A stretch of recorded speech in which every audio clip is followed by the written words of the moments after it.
अलग अलग तरह के लीडर्स हैं इस दुनिया में। सो जहाँ एक तरफ we had somebody like Mahatma Gandhi, दूसरी तरफ we had people like Adolf Hitler, and also somewhere in middle, कहीं कोई बीच का रास्ता, विच इज़ आजकल के लीडर्स। काफ़ी आजकल के leaders different leadership styles follow करते हैं। आज की इस वीडियो में हम 3 मेजर लीडरशिप स्टाइल्स जो हैं उनके बारे में डिस्कस करेंगे, क्योंकि हमारा चैप्टर चल रहा है डायरेक्टिंग का। हम कर रहे हैं एलिमेंट्स ऑफ डायरेक्टिंग, जिसका ये तीसरा एलिमेंट है which is leadership. Welcome everyone, आप लोग देख रहे हैं eco world digital classes and this is business study series for 12th standard. Okay, तो चलो शुरुआत करते हैं। 3 टाइप के लीडरशिप स्टाइल्स होते हैं। What I want to say over here is ये बात अब इंक्रीजिंगली रिकग्नाइज होने लगी है कि लोगों को आप 3 टाइप ऑफ लीडरशिप स्टाइल्स में डिवाइड नहीं कर सकते। So people generally have 1 or 2 styles होते हैं, इनहेरेंट होते हैं। एक डोरमेंट होता है, एक एक्टिव होता है, मतलब एक रोल ज़्यादा खतरनाक होता है और एक थोड़ा सा फीका फीका होता है, लेकिन होते हैं डिफरेंट लीडरशिप स्टाइल्स। एक से ज़्यादा लीडरशिप स्टाइल्स लोगों में डेफिनेटली मिलते हैं, लेकिन क्योंकि हम बेसिक्स की शुरुआत कर रहे हैं, तो जब बेसिक्स की शुरुआत है तो ABCD से ही शुरुआत होगी, इसीलिए हम फर्स्ट 3 बेसिक लीडरशिप स्टाइल्स को डिस्कस करेंगे आज। Okay, so the first is autocratic और authoritarian. Look at the diagram. Diagram देखो, वो ऊपर वाले गोले मिस्टर बॉस हैं और नीचे वाले सबॉर्डिनेट्स हैं। कैन यू सी कि कम्युनिकेशन सिर्फ बॉस टू सबॉर्डिनेट जा रही है, वापस नहीं आ रही। So there is a clear 1 way communication. जो मैंने कह दिया, जो मैंने बोल दिया, बस वो होगा, आगे से मुंह चलाने की जरूरत नहीं है। Don't give me your opinions because I am not going to listen to them. So dogmatic का क्या मतलब हुआ? रिजिड ओपिनियन, ना सीख करना, ना तुम्हारे अपने एम्प्लॉयज़ के हिसाब से खुद को एडजस्ट करना। नो, मेरा एक ओपिनियन है एज अ बॉस और मैंने वो ओपिनियन तुम्हारे सामने रख दिया। अब तुम एज एम्प्लॉयज़, तुम्हारे पास ये चॉइस नहीं है कि तुम उसको रिफ्यूट करो या उस पर अपनी ओपिनियन दो। मैं तो तुमसे तुम्हारी ओपिनियन पूछ ही नहीं रही। सो ऑटोक्रेटिक या अथॉरिटेरियन लीडर वो है जिसको सेंट्रलाइजेशन की आदत है, जो अपने हाथ में सारा पावर रखता है, जो आसानी से अपने एम्प्लॉयज़ को डिसीजंस नहीं लेने देता, उनसे कंसल्ट भी नहीं करता, and is quite dogmatic, quite traditional and rigid about the decisions that he is taking. Okay, ये जो लीडर्स होते हैं ना, they are very particular about result, और उनको ऐसा लगता है कि रिजल्ट या तो रिवॉर्ड या पनिशमेंट के हिसाब से चलाना चाहिए। मतलब अच्छा काम करोगे तो रिवॉर्ड भी देंगे, बुरा काम करोगे तो पनिशमेंट देंगे। तो मतलब ये जो रिजल्ट टारगेट और रिवॉर्ड पनिशमेंट का सीन है, वो इनके दिमाग में बहुत ज़्यादा बसा हुआ होता है, क्लियर। एंड ऑफकोर्स जो अथॉरिटेरियन या ऑटोक्रेटिक लीडर्स होते हैं, they want their employees, their subordinates to have extremely high productivity. अच्छा काम चाहिए उनको। अब सुनने में, so Adolf Hitler could have been an autocratic और अथॉरिटेरियन लीडर। देखो, सुनने में ना अजीब लगता है कि यार ऑटोक्रेटिक बड़ा गंदा लीडर है, नहीं।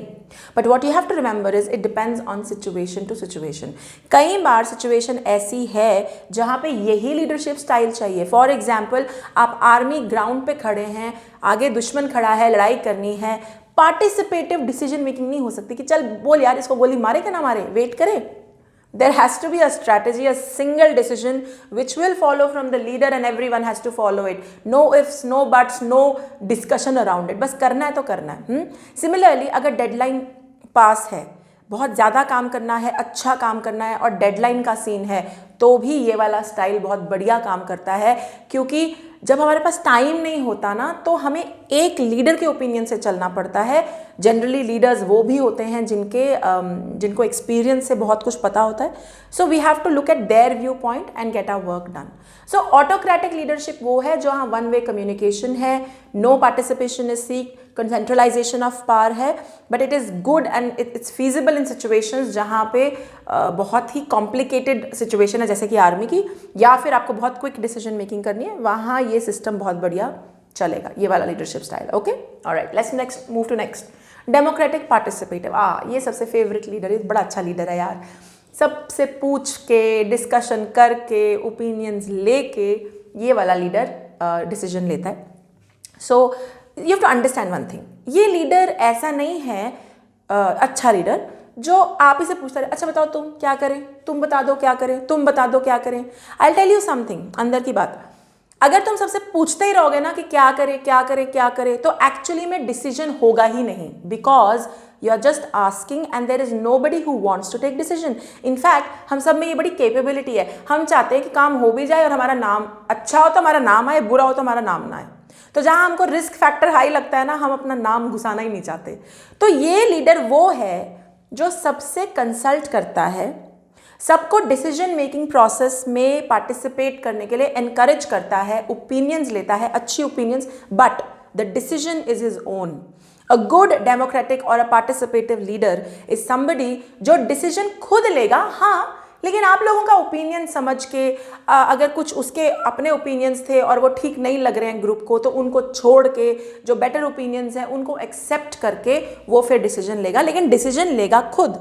आफ्टर ऑल लीडर डिसीजन लेते हैं। That's a very important quality of a leader. अगर आप डिसीजन नहीं ले सकते तो आप लीडर है ही नहीं। ओके, सो एंड ये एक ऐसा लीडर है जो ग्रुप मोबिलाइज करता है, ग्रुप फोर्सेस चलाता है। मतलब अकेला बंदा मैं सब कुछ नहीं है, वो ग्रुप की फोर्सेस, ग्रुप की सिनर्जी, सबके आइडियाज़, उन सबको इकट्ठा करता है और जो बेस्ट आइडियाज़ हैं, जो बेस्ट सूटेड रहेंगे उस सिचुएशन में, उसको वो लेकर आगे बढ़ता है। Okay, so democratic participative obviously is a very good type of leadership style.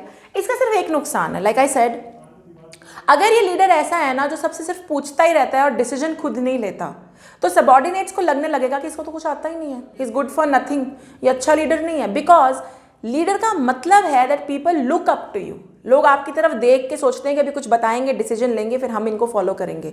तो अगर पार्टिसिपेटिव लीडर ऐसा है जो सिर्फ पूछा ही जा रहा है और डिसीजन नहीं ले रहा, then subordinates might really, the followers might really lose the rhythm, you know, उनको पसंद ना आए लीडर की, भाई इनको नहीं फॉलो करना। Okay, that could be a disadvantage of this style. Okay, third one, laissez faire of free rein. मतलब हम आप okay, I remember a song here, अब तुम्हारे हवाले वतन साथियों, मतलब ये तुम्हारा है, तुमको दे दिया, कर लो, देख लो जैसे करोगे। ओके, अब laissez faire of free rein का मतलब है, ये एक मैनेजर है जो free rein leadership style follow करता है।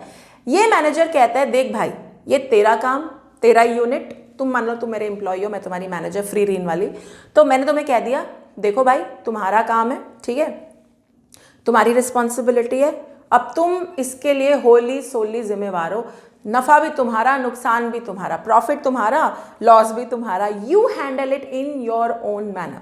अब मैनेजर का किस चीज़ के लिए?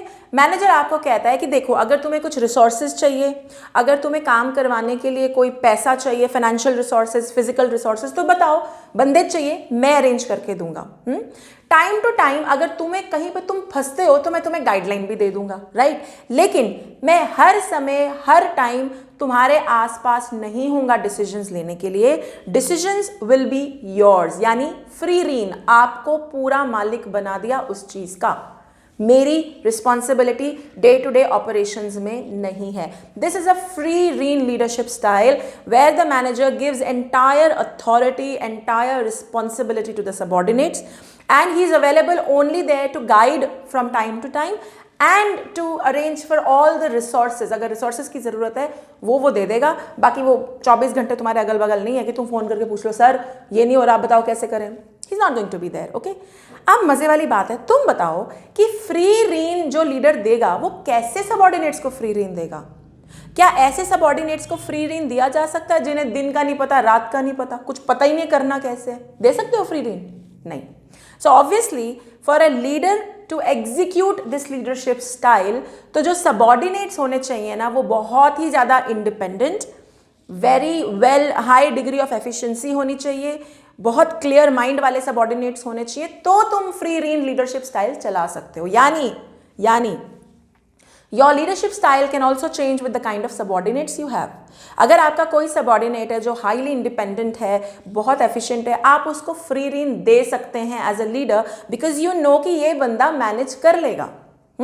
लेकिन अगर कहीं बंदा ऐसा है जिसको दिन भी पूछना है, रात भी पूछना है, then this leadership style is not going to work, it will backfire. तब आपको ये वाला लीडरशिप स्टाइल चलाना पड़ेगा, ऑटोक्रेटिक वाला, स्पून फीडिंग, बताना पड़ेगा कि भाई ये करो, ये करो। All right, so it also depends on the subordinates that you have, and free rein में मैनेजर जी सिर्फ सपोर्ट के लिए हैं, डे टू डे गाइडेंस के लिए नहीं है।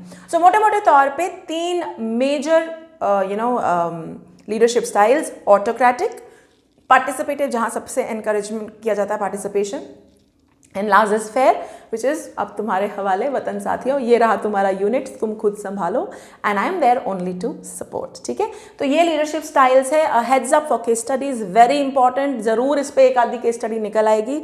सिंपल भी बहुत है, मुश्किल नहीं है। I hope this topic is clear. अगला टॉपिक में शुरुआत करेंगे कम्युनिकेशन की, the last element of directing का चैप्टर। ऑलराइट, अगर आप लोग मुझे यूट्यूब पे देख रहे हैं तो like, share, subscribe and comment करना बिल्कुल मत भूलिएगा। Till then take care, bye bye.